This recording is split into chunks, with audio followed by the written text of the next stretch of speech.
Greetings and welcome back to room 303 in our chats with Emily as we're calling our readings through the Johnson edition, all 1,775 poems of that Johnson edition, and we're reading them in order. We're now at poem 206, The Flower Must Not Blame the Bee. This is a compelling little poem, and it has been the subject of some debate from the very beginning. In fact, when the poem was being selected, or not selected, by Mrs. Todd and Colonel Higginson, they were thinking about selecting this poem to include in the poem's second series. This one was actually rejected, and on July 1891, Higginson wrote Mrs. Todd the following, quote, "I demur about the flower must not blame the bee. For though the first verse is exquisite," and we'll see this in a moment, "yet the footman from Vevey is so perplexing. She has associated bees in Vevey elsewhere," we'll get to where, "but here a bee is not a footman, and it is the bee who is repelled. What do you make of it?" Now, one of the reasons we call our series Chats with Emily is that we'll try and answer a question like that. What do you make of it? In other words, what exactly is Emily playing as we go about reading these poems? I love that question, and a good number of you as well have enjoyed it. Well, our assumptions are first that you have already been working with our stuff at learnstrong.net, down the left-hand side, Chats with Emily, again, our playlist. I'm hopeful you've already worked through the set of introductory comments. I'm hopeful that you've as well worked through the previous 205 poems. We just finished with poem 205, I Should Not Dare to Leave My Friend. If you have read all of the poems up to this poem, you already know that Emily is often working with this idea of rejection. How to answer the possibility of rejection. I mean, just go back as late as poem 203 to see the same game being played before. Now, many have called this poem an apology. That is to say, I'm sorry, I'm sorry.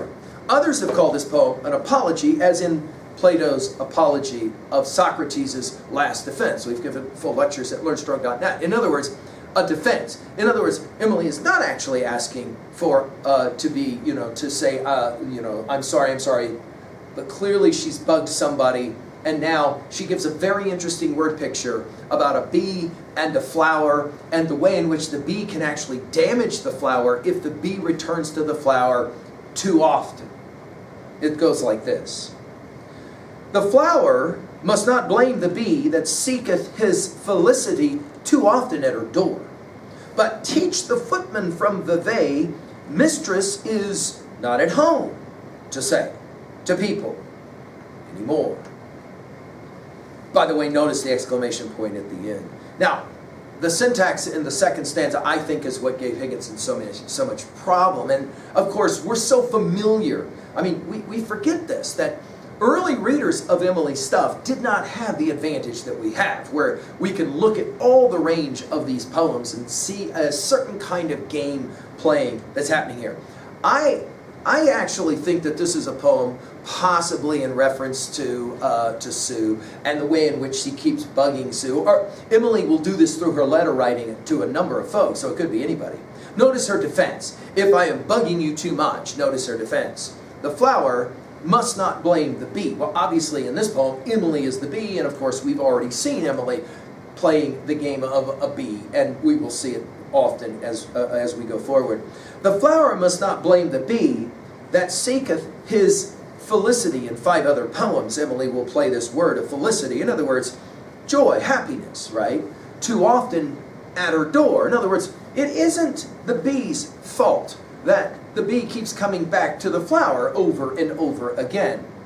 Rather, the flower should learn to talk and should be able to play the game of the footman from Vevey. Now, of course, we're talking here again about Lake Geneva, and her referencing here back to poems 80 and 138. In other words, there's a certain kind of attitude which should be marshaled, she's arguing. Now, the scholar Judith Farr will suggest that this footman from Vevey on Lake Geneva would have the cool but cultured Swiss manners appropriate for the denying of admittance. In other words, it's enough already. I need you to leave me alone. And until, there seems a suggestion, until the flower, whoever that is, can figure out a way to say, leave me alone, she's going to keep coming back. Notice this mistress is not at home, quote unquote, to say to people anymore. I love that the last word is anymore. Notice the separation between any and more. And I think what really is going on here is Emily is playing a game. She's saying two things at the same time. I know I'm bugging you, but I really don't care because you haven't made it clear enough to me that I shouldn't bug you, so I'm going to keep bugging you. Don't blame the bee, right? That is to say it to it's easy to wear out one's welcome and to provide too much attention, but it's also something that Emily's going to continue to do. We get a little bit of a sense, not only of her wit, but her stubbornness maybe in a poem like this. At 2b, I love the word choice of felicity and the way that it rhymes with bee.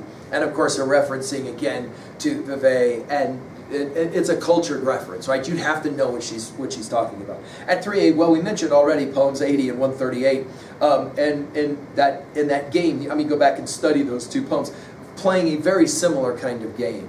Finally, at 3b, what was a time that you bugged someone too much and you kind of recognized it after the fact? What was a time when they bugged you? And what language did you use to be able to tell them, enough already?